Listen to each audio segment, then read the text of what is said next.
Let's start it here. Let's get it going. Woo! There we go. I am live. Look at that. I'm live. Woo woo. I'm just looking to make sure. Yep, that looks like that's working. Everything looks like it's working. Way to go, Facebook. Final live of the year. Way to go. Doing it. Ah. Hey, so, hey, this is sort of pop-up live office hours because Friday is, I don't know, what's Friday? When I would normally have them, Friday is what? New Year's Eve. Let's go with that. That's tomorrow, right? Yes, New Year's Eve. And like Monday, when I would normally have live office hours, Monday was it the day after Christmas? Jeez, I cannot tell. So was it Boxing Day on Monday? Or maybe it's just the day after Boxing Day. It was like post-Boxing Day. I don't know, can't tell. It's like the liminal space, right? Someone posted that earlier and I was like, yes, that is exactly what this is. It is the liminal space between Christmas and New Year's where like, what day is it? Who knows what day it is? Anyway, I know that today is Thursday, the 30th of December, 2021, and that today is my final live office hours of 2021. So that's pretty spectacular. The whole week is a holiday, right? Exactly, Sarah. I'm so with you. Like, just don't even think of me as being here. Let me just see. I don't even know what today is, says Bianca. Exactly. I'm going to need to move that a little bit so I can just see. I've got a tiny bit of a new setup here, but it's not quite working the way I want it to. It's fine. All good, right? What is today? No one knows. Anyway, final live office hours of 2021. Ah, golly, here we go. So, my name is Dr. Shannon Coates, and I am coming to you live from north of Toronto in the space that are in the lands that are the traditional lands of the Haudenosaunee, the Anishinaabe. Oh, I've been working very hard to make sure that I say that correctly, and it doesn't always come out. The Mississauga and the Wendat-Wendat peoples. My pronouns are she, her. And they, them, whatever you feel, you know. And today, as I said earlier, today is the final live office hours of 2021, and they're a little bit of a pop-up because what even is time in this week between Christmas? What even is it? So a little bit of a pop-up, surprise! Although I did schedule it, but you know. And today I don't have anything really specific that I wanted to talk about. I just wanted to kind of do a little bit of a 2021 wrap-up and ask you what you're thinking about for 2022, if that is something that you do. I am not necessarily someone who naturally is like, let's make big plans for the next new year. That is not my sort of natural way of being. I would much rather just like float along and see what comes. However, floating along and seeing what comes isn't necessarily the best way to run a business. So, so I've had to like upgrade that a little bit. So I do. You know, and I've got some plans. And so, you know, there are still, we've established that today is the 30th, right?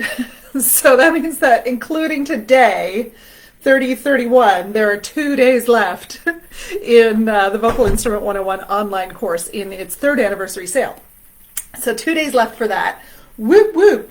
And one of the things that I wanted to say in terms of 2021 is how thrilling it has been to be able to run Vocal Instrument 101 cohorts, so to work with voice teachers. And I started that in 2020, but I only did one in 2020, if I remember correctly. I don't have my calendar up anymore. But to expand on those cohorts and to work with people in groups, with voice teachers in groups throughout 2021, a bunch of different groups, which just was thrilling to be able to really kind of get those structures in place, and also just to see that it works, to really kind of see, okay, this kind of work is not only is it a terrific way to get information, but this cohort thing where everybody is working together and where we're being vulnerable with one another, and we're also, learning together, and we're learning from each other. This thing is amazing. This thing works. And it's terrific for all of the people. So in 2021, and people email me regularly. In fact, I just got an email yesterday from Erin, who was in one of the contemporary voice cohorts that I did this past year in 2021. It's not quite last year yet, is it? Just saying how she's still processing a lot of the stuff that we talked about and the way that we worked and in the cohort, and she's still processing that, and she's so grateful, blah, blah, blah. So that was very validating and empowering to see how well those groups work, and to see how well that format and that kind of module structure works. So that was terrific in 2021.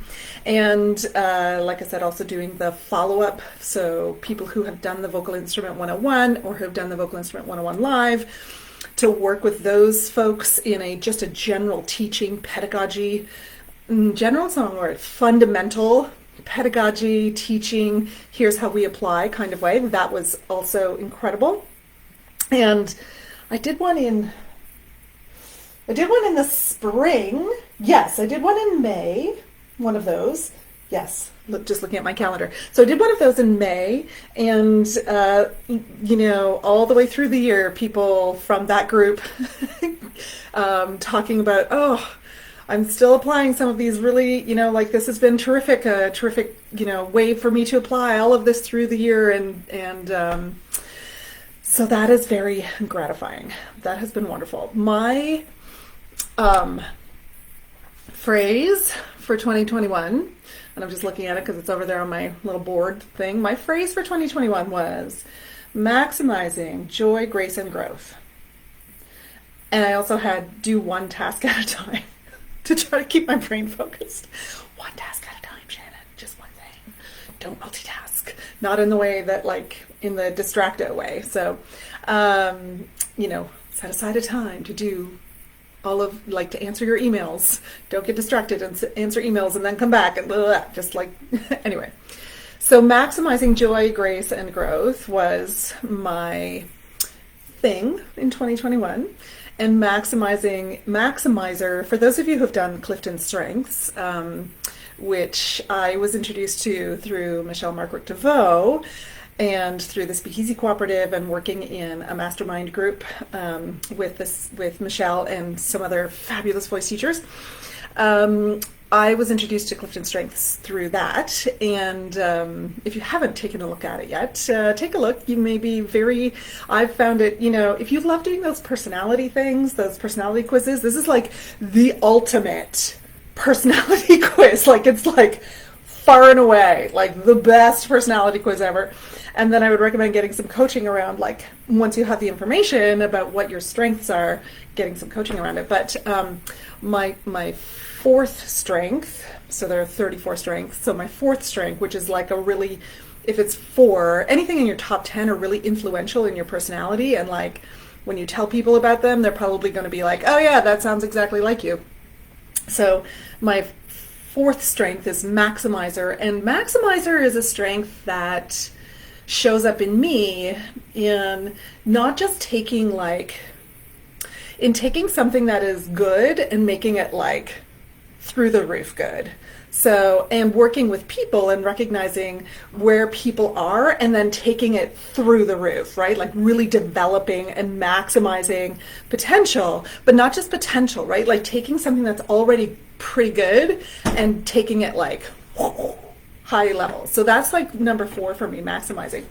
And it can go a little bit, it can go a little dirty and turn into perfectionism. I don't know how, ouch. So it can go a little dirty, it can get a little bad guy there, but I was kind of combining that with some of my core values last year around joy, grace, growth. So it's kind of combining it last year. So this year I haven't really landed on a nice pithy saying yet. Like I haven't got my phrase going yet. I would love to know if you have words for the year, if you do that kind of thing, how that shows up for you and how that's going to show up for you in your business as well.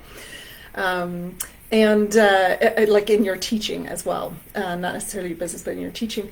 And so I'm working with developer this year in terms of my kind of like overall what I want to do this year, because the Voice Ped Undegree is coming out, and developer is one of those things. Let me just get to it. So developer it's my number 9 strength. So it's actually like, it's still strong, still high. Remember there are 34 strengths in CliftonStrengths, so, or Strength Builder, or whatever they're calling themselves these days. I don't know, they might be calling themselves something different these days.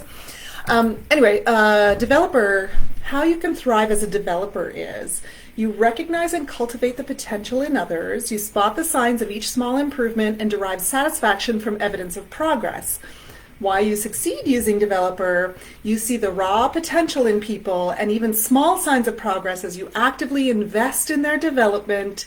Your encouragement helps others learn, grow, and improve. So you can see how when I'm developing the Vocal Instrument 101, the Undegree, the Voice Ped Undegree, you can see how developer might be a good strength to focus on, right? It has all of these kind of building and recognizing potential and actively investing in people's development, encouraging people, etc., cultivating potential. So that all, kind of plays very strongly, I think, into what I want to do in terms of teaching this year and in terms of what I'm creating for voice teachers this year. So I think that plays, so I'm kind of just going to be playing off of developer a little bit. I'm not sure. I haven't figured out a full package yet to go around it. But I would love to hear what you may or may not have going on for 2022.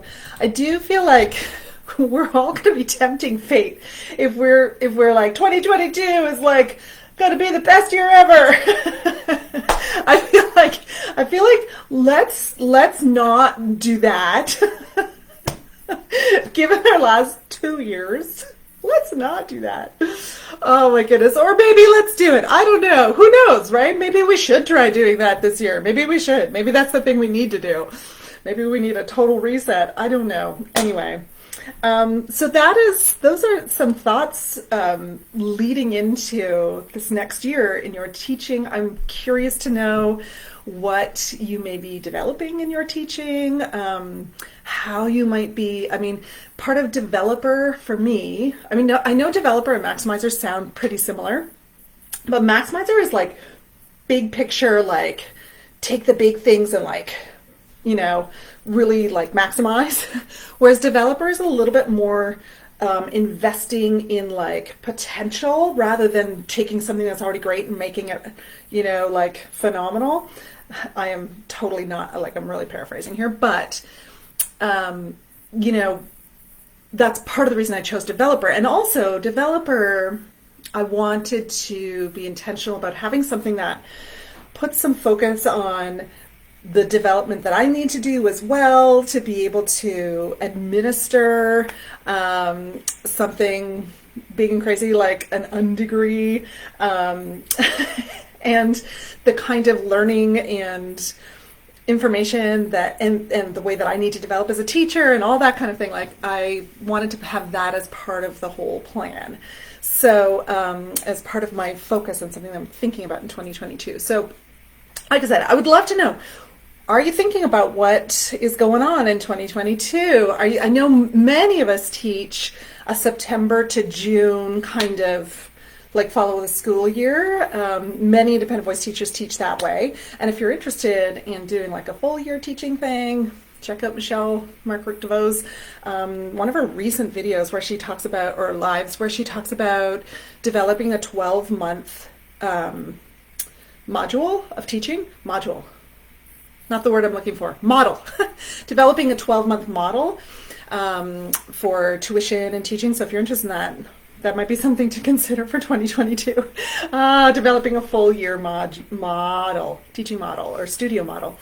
So what are the things that you're thinking about for 2022, even if it means that what you're thinking about isn't necessarily January to January, but you're actually, or January to December, I guess, you're actually more thinking, okay, January to June, and then I've got July and August, or maybe January to May, and then June, July, August, and then September to December. Even if that is the way that you're thinking in terms of your how you're setting up the year, I would love to know if you've got stuff going on that you're implementing, new things you're developing for your teaching or for your studio. What things are you looking to invest in for your teaching and for your continuing education, for your professional development, if you will? What things are you looking to invest in?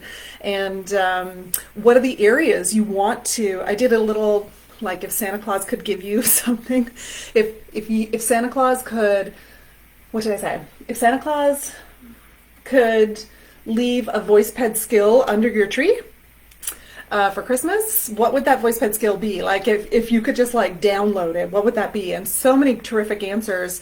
I think one of my favorite answers, oh shoot, what did Heather say? Dr. Heather Nelson, what did you say? Now I can't remember what she said, and it was such a good one too. It was my favorite one. Lots of folks talking about, like, I wish that I could sing and demonstrate contemporary sounds more efficiently. I wish that I was more comfortable singing and demonstrating contemporary sounds for my students. I wish I had more information about how to do that, like more practical application about how to do it. Lots of folks talking that way about those kinds of things, which I will very likely be doing another contemporary cohort in the new year, so keep your eye peeled for that. But lots of folks talking about, well, I definitely was like, if Santa could just leave me another 20 years of teaching experience that I didn't have to do, and I could just download into my brain, that would be amazing, because then I would have all of the diagnostic skills that I needed and all of the experience to go with it, right? Like, understanding the diagnostic skills, I mean, we talked about this before, understanding how to do a thing is a completely different thing than knowing from experience how to do a thing, right? So being able to recognize, oh, that's a breathy sound, that's one thing. Knowing what to do about it because you've done it a million times before, you've been doing it for 15 years, and you've seen the success of all the different things that you've tried, and you've seen some things are more successful than others, that's a whole other thing, right? Like, I would love to have another 20 years in my tool belt just right now. And then I could already have it learned and be like right in there. That would be amazing, but that's obviously not a thing. But gosh, Heather, I wish I could remember. Oh, everyone loves a little dead air while they're watching Instagram, right? Or while they're watching lives. Everyone loves that, while the person who is giving the live just like goes away for a minute or two to just like go check some comments. Statistics, specifically designing the tests, kind of tangential, but boy, I'd love to be more competent. And oh my gosh, Heather, Dr. Heather Nelson just like friggin' hit it on the head for me with that, because understanding how to design assessments and understanding how to, now she's maybe talking a little bit more in statistics and research, but I'm talking about like understanding how to design learning assessments, how to design learning, like how to set up learning, optimal learning experiences. Oh, how much would I love to have that downloaded into my head?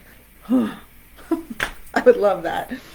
And that's not there. But anywho, what else? There are a few other things.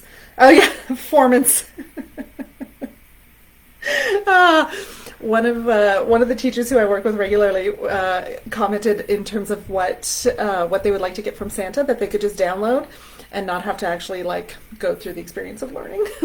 Performance, all caps, Melody is my favorite. Performance, for the love of all things holy. I don't want to learn it, Santa. I just want to know. Yeah, hear you on that one. Yes. And Patricia wrote something here interesting as well that I thought was very interesting, which is more information on the long-term damage of COVID on the larynx. So some of the like COVID long, what are the long-term effects? I mean, I wish we all had some of that information, right? Wish we all knew what was going on with that. But so if you had something that you were like, Santa, please bring me blah blah blah. Consider where that's coming from, and then what's out there that you can build those skills. Of course, I mean, I'm talking about the Voice Ped Undegree, of course, I'm talking about cohorts and the Vocal Instrument 101 and the online course and all that stuff. But I'm not the only game in town, as you know, as I hope you know. I'm not the only game in town. There's so many other great learning opportunities out there for us in professional development and continuing education. I am doing a course with, again, just going to go do a little searching here while you're sitting there waiting for me. In the new year, it's an 8-week course, and I cannot find it myself. I'm doing this for myself. I mean, it's going to affect my teaching. It's always going to be as part of how I work with how I work with singers, and how I develop and what I develop for singers and teachers. For voice teachers. See, I'm distracted because I'm searching. 5 seconds, I can find it. This is a course. Where is it? It's a course. Where is it? There it is. So I'm doing this course called, there it is, it's called Our Sovereign Voices, with Megan Durham and Emma, I cannot remember, Emma. I totally apologize, Emma. I do not remember your last name, and I can't find it here quickly while I'm working. While I'm supposed to be entertaining, supposed to be alive. So I'm doing that course in the new year, and that part of one of the things that I'm very interested in developing more for myself, but also as I work with voice teachers, is developing a deeper understanding of decolonization of music and an understanding of Western classical elitism and our relationship with Western classical singing, especially those of us who have been trained in Western classical music, and how that all fits into our teaching, and how our relationship and perhaps some of the trauma that we've experienced as Western classical singers, or through our education and doing our degrees, and in our careers, perhaps how that relates to how we teach today and how we work with singers today. So I'm very interested in having a little bit more information around that, and developing, see what I did there, developing a deeper understanding of that, and the outpouring of that, what that means, like I said, for the people I work with, and for as I develop courses and all that kind of thing. So this course came up. I think registration is likely still open unless it's full now. It's a small cohort, so maybe full now, but Megan Durham is the one to Google on that. And I may also just put a link in the comments there. But that information that course came up, it's the perfect information for me. It's actually at a terrific time and all that kind of stuff. So I invested in that like right away. So what are the things that you want to invest in? What are the things you want to learn a little bit more about? How can you be intentional about bringing some of those things into your teaching and into what you're doing? Sometimes some of the things that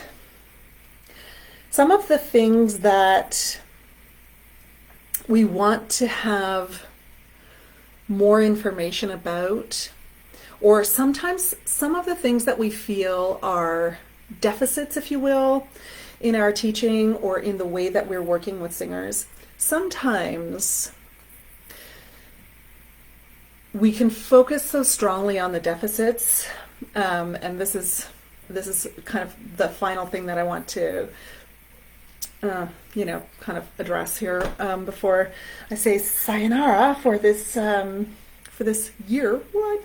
Sometimes we can be so focused on our perceived deficits as teachers, and this happens all the time for singers too. I've talked about this before, where a singer goes into a studio, or they hear someone says to them, or their dad or their mom or their parent, or somebody or a teacher says to them at some point, "Oh, your voice is really nasally." And then, or your jaw is really locked, or your tongue is super tight, or you can't sing an E vowel, or whatever that is. And so then they take that on, and that becomes the whole point of training then, it becomes the whole reason that they want to train. Because they want to not be that singer. They want to get rid of that identity. But by focusing on that identity, they actually dig themselves deeper into it, right? And we all know that this happens, and this is sort of the way that our brains work and the way we work as people. And I've talked about this before in live office hours. And we do the same thing as teachers. So very often we get stuck in our deficits. And so then our focus, so when I'm saying, what are you looking to develop in the new year, and what do you want to build on in the new year? I mean, where are your strengths? What do you want to develop and build on? Not what is the thing you're trying to erase in yourself. Not what's the thing that you need to excise. Not that, right? This isn't about what is your deficit and how can we get that out of you. This is about where are your strengths and how can we build. And the more we focus on the strengths and we find our way to building on what is working really well for us, the more that will then crowd out the things that aren't working really well for us. I promise you, this is the way we work as humans. So I'm not saying that we shouldn't be realistic about what things we still need to improve on. Of course we need to be realistic about that. And of course we need to still recognize that, I'm still uncomfortable, for example, demonstrating specific styles, or I don't feel like folks ask me all the time things like, okay, so this thing is happening in the voice, and what exercise would you recommend? What should I do? What's the specific exercise? Or can you give me a whole list of exercises that I can use that will help singers?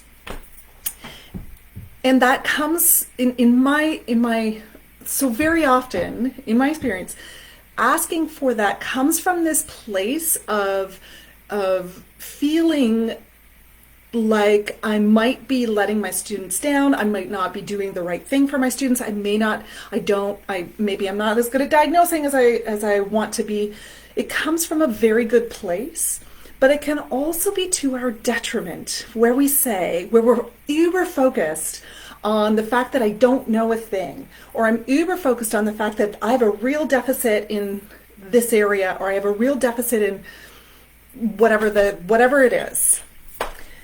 And the more we focus on that deficit, the more we focus on excising whatever it is that we don't want, the more we focus on that, the deeper we get into it. So be realistic and recognize, but then look at it as a growth opportunity, right? Let's look at this, if going into 2022, what do I want to develop? Where do I want to have more growth? What are the things that I can maximize? If you've got some good stuff already going on that you know is already amazing, how can I maximize what I already know is terrific in 2022? How can I, what are the resources I need? Where can I find the tools, the courses, the classes, the mentors? Where can I find those tools in order to, and those resources, in order to develop and move toward the things that I want, and the teacher that I want to be, and the things that I want to be able to work on with my students? Where are those tools at? Where are those resources? So we're looking toward 2022 with, again, realistically, but with more of that, like, I'm going to develop. I'm going to go into my potential rather than I've got these deficits I have to, like, get rid of. All right, that is the final thing that I would like to say in this final office hours in 2022. I'm going to change things up a little bit in 2022. I do not have quite as much time. I probably didn't have the time this year, but whatever, it's all good. I am going to be a little bit more intentional with some time things next year. So I am going to only be going live once a week.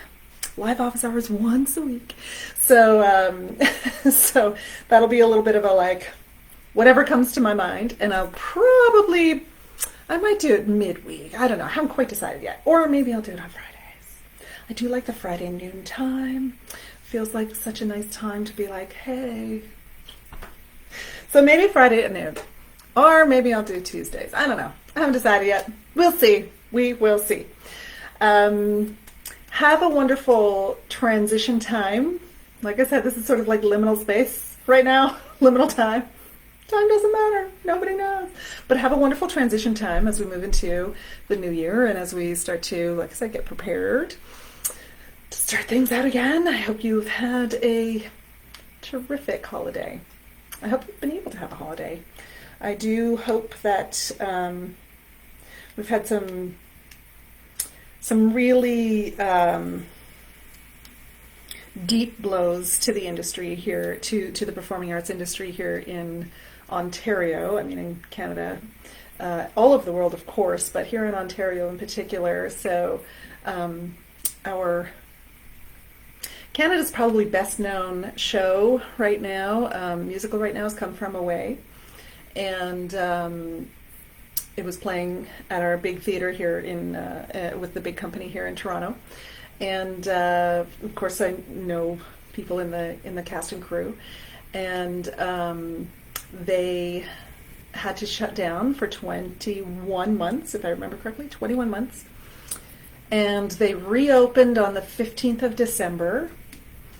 Apparently, it was sort of like just like a sob fest. I mean, that show, if you've seen the show, you will know anyway. I literally, like from the start, like from that first song, Welcome to the Rock, from that first song, I just like start crying, and I can't, I have never been able to get through it without just like crying the whole time. It's just like a sob fest. I'm so happy, and I'm so like, it's just like a total sob fest. Anyway, so, but apparently that show on the 15th of December was spectacular and something to never be forgotten.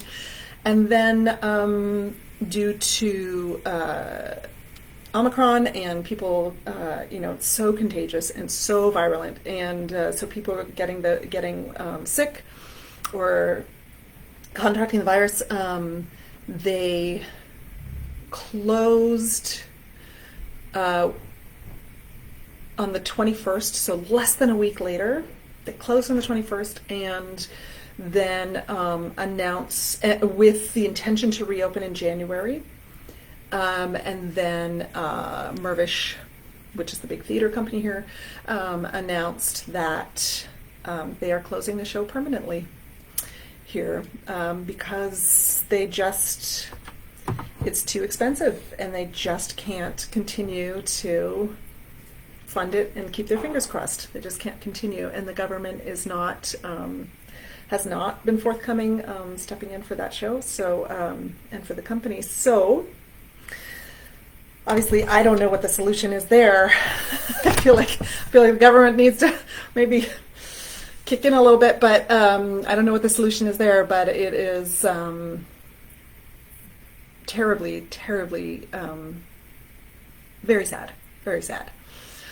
Not just for the folks who are in the show and who, I mean, there's lots of some, just wonderful, wonderful performers, cast and crew in that show, who are devastated, of course, but it's also a devastating loss for our country, I think, and for the arts in our country. You literally can't see Come From Away in Canada. What? What the fuck? Oh gosh, sorry, just swore. I might need to cut that out. Oops. Bleep it or something. Yeah, what? So I'm sure it'll be coming to regional theaters at some point in the somewhat near future. Who knows? But yeah, can't see it at. There's nowhere to see it right now in Canada. That seems wrong, doesn't it? Seems real wrong. Real wrong. Lots of wrong. Okay, so that was a depressing note to end on. You're welcome. I just want to wish you the best, and with an acknowledgement that it is not the best for many, many people, and I wish it was better. So I wish you the best. I wish that you have what you need to thrive. All right. May the road rise to meet you. All of the sayings. All right. Take good care, friends. I will see you in 2022. Yikes. And yes, please let me know if you've got a word of the day, a word of the year, or something that you're looking to develop. Please let me know. I would love to hear that. Take good care.